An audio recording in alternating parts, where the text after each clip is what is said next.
Kui lõpeb tööpäev kodu poole sul kutse, valvekoodi sisestad, lukustad ukse, et panna kodu suunas plagama, oles kindel, et ühtki töökaaslast ei jätnud laua taha sa magama. Kui hakkab ööselda pimedas kobama, häirekell paneb valvekeskuses pragama, vale häire, millel kentsakas tagama. Ja kui sul kontoris lemmikloom on, näiteks väike armas kilpkon, kes ennast vahepeal laua all peidab enne tööpäeva lõppu, tuleb ta leida, sest kui öösel laua alt välja ta roomab, liikumisandur ta luuramist hoomab, taas vale häire ja kisa ja kära, sellise möllu võiks hoida küll ära, valvesüsteemide isikupära, kui sind ehmatanud on ära, tea su telefonis peidab end üks, nõuande number 1911. Helista julgelt 1911 ja oma muret kurda, neile läheb see korda. Ära karda, et ütleb 1911, et oled kobakäpp või argpüks. Kui sul ei lähe korda panna peale alarmi, ära süsteemile näita siis haamrit või midagi muud sama karmi.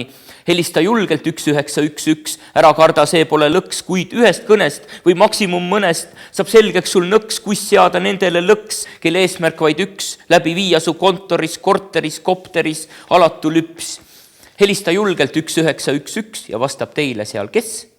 Ilus tüdruku hääl ütleb G4S.